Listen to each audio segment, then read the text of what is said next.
বিজেপিলে সমৰ্থন অসম গৰিয়া পৰিষদৰ ৪০ লাখ খিলঞ্জীয়া মুছলমানক বিজেপি মিত্ৰজোঁটৰ প্ৰাৰ্থীক ভোট দিবলৈ আহ্বান অসম গৰিয়া পৰিষদৰ মুখ্যমন্ত্ৰী ডক্টৰ হিমন্ত বিশ্ব শৰ্মাৰ নেতৃত্বত খিলঞ্জীয়া মুছলমানৰ অস্তিত্ব ৰক্ষাৰ বাবে লোৱা হৈছে জৰীপৰ ব্যৱস্থা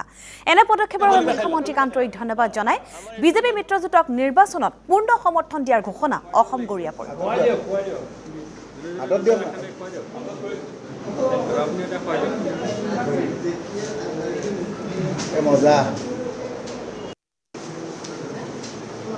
আজি বৰ্তমানৰ বিজেপি নেতৃত্বাধীন চৰকাৰে আমাৰ এইটো আমাক উপহাৰ দিলে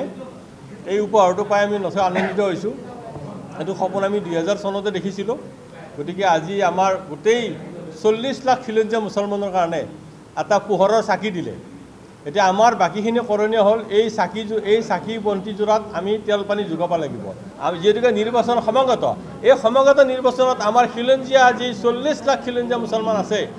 যিবিলাক আমাৰ মছজিদ কমিটি ঈদগাহ কমিটি কবৰস্থান কমিটিলৈকে আমি মেছেজ পঠাম আমাৰ জিলা সমিতি আছে আমি আজিৰ পিছতে আমাৰ যিবিলাক কাৰ্যকৰ্তা আছে আমি সেই কাৰ্যকৰ্তালৈকে আমি মেছেজ পঠাম বেনাৰ পোষ্টাৰ আমি চেণ্ট্ৰেলি যোগান ধৰিম আৰু প্ৰত্যেককে আমি এই লোকসভাত অন্ততঃ বিজেপি মিত্ৰগোটৰ পক্ষত ভোট দিয়াৰ কাৰণে আমি আপোনালোকৰ জৰিয়তে আহ্বান জনাইছোঁ আজি